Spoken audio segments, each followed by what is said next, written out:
এই মুহূর্তে কথা বলছেন প্রধান উপদেষ্টা ডক্টর মোহাম্মদ ইউনূস। আমরা সরাসরি চলে যেতে চাই। হারানো গৌরব ফিরিয়ে আনবো, এই ঘৃণ্য চেষ্টায় ব্যবহৃত হয়ে যারা অপরাধ সংগঠিত করেছে তাদেরকে আইনানুগ বিচারের মাধ্যমে শীঘ্রই উপযুক্ত শাস্তি দেওয়া হবে। একই কথা দেশের সকল মন্ত্রণালয়, সংস্থা, শিক্ষা প্রতিষ্ঠান, নানা কর্মক্ষেত্রের জন্য প্রযোজ্য।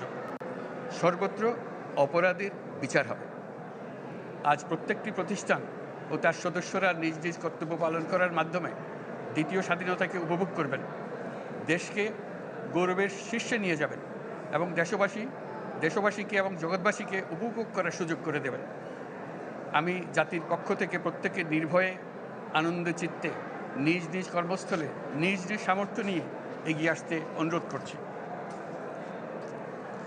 দেশের সকল মানুষকে আজ স্বাধীন, নির্ভয়, নিরুদ্বেগ থাকার জন্য নিশ্চয়তা দেওয়ার জন্য আমাদের ছাত্র শহীদরা প্রাণ দিয়েছেন।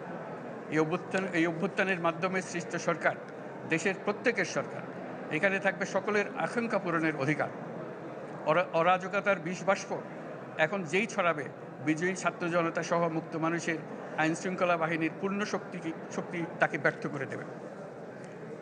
নিষ্ঠুর স্বৈরাচারী সরকার দূর হয়ে গেছে।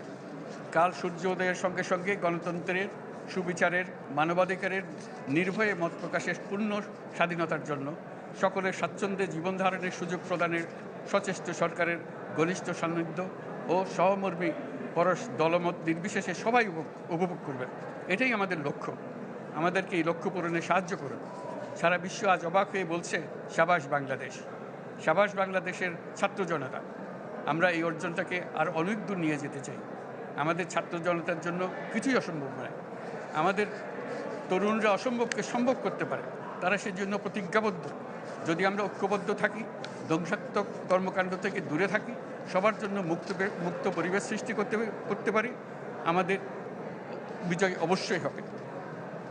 মহান আল্লাহ আমাদের সহায় হোক।